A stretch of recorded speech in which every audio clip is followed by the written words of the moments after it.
So here's what the Democrats need to do to win. Steve O got this article, and this article from the New York Times, it says, "Move left, Democrats." It's by a guy named Steve Phillips with 2 L's.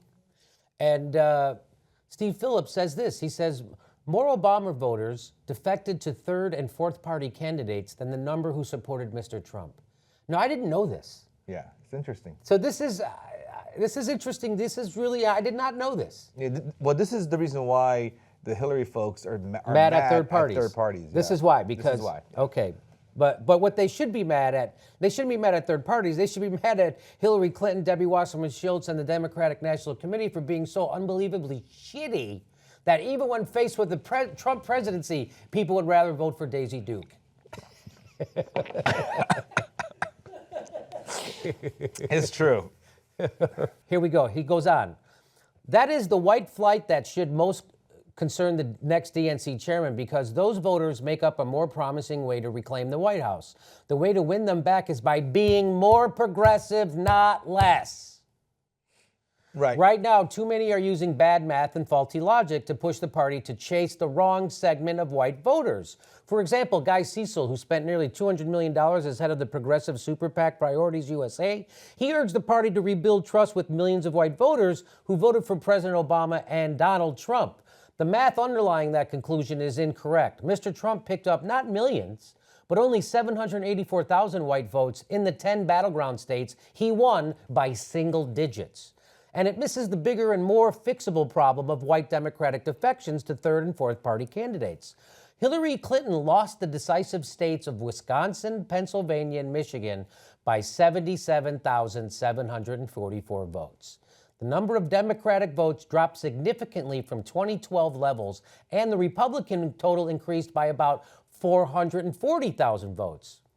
The third and fourth party surge, however, was larger than the Republican growth, with 503,000 more people choosing the Libertarian or Green candidate than had done so in 2012. When you look at the white vote in those states, the picture is even more stark. If Democrats had stemmed the defections of white voters to the Libertarian or Green parties, they would have won Michigan and Wisconsin. And had they also inspired African Americans in Pennsylvania, Mrs. Clinton would be president. But they didn't inspire African Americans. They didn't inspire anyone. They didn't inspire anybody anywhere at any time at any moment. They inspired, I say Hillary, you say fire. Hillary, fire. Hillary. You remember that video? That's a great video. Very inspirational, Jimmy. So there's more to this article. Hang on. If progressive whites are defecting because they are uninspired by Democrats, moving further to the right will only deepen their disillusionment. So obvious. But if the next DNC chairman can win them back, the country's demographic trends will tilt the field in Democrats' favor. As Mrs. Clinton's popular vote margin showed, there is still a new American majority made up of a meaningful minority of whites and an overwhelming majority of minorities. Not only is there little evidence that Democrats can do significantly better with those white working-class voters who are susceptible to messages laced with racism and sexism, but that sector of the electorate will continue to shrink in the coming years. Nearly half of all Democratic votes, 46%, were not white in 2016, and over the next 4 years, 10 million more people of color will be added to the population as compared with just 1.5 million whites. Whoever prevails as chairman must resist the pressure to follow an uninformed and ill-fated quest for winning over conservative white working-class voters in the Midwest. Wow, what do you think of that, Steve? Well, this is why I love this article. It's spot on, because the Democrats have always been chasing this elusive white vote. So when the Republicans, in the South, when they did the whole Southern strategy and essentially became a racist party, they got a lot of racist whites to go in that direction. And Bill Clinton in the 90s was able to get some of them to vote for him. And he's credited with that strategy being an effective one. But the reality is that I think he won because of Ross Perot. That's why Bill Clinton won. Yes. Yeah, because Ross Perot split the Republican vote. Yes. And then once he was in office and the economy was soaring, he was reelected. But that happened again. Ross Perot ran again. It happened again. You know, Bill Clinton never won a majority of the popular vote.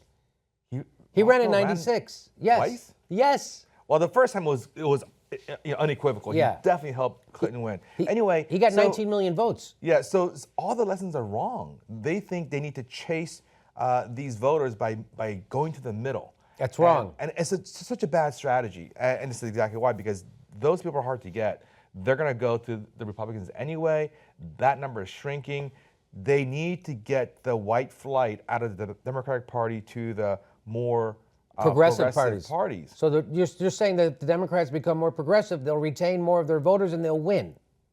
Yes, it's like the easiest thing in the world. It's like the easiest. So obvious. But you know the Democrats, they like to do the opposite of the winning strategy.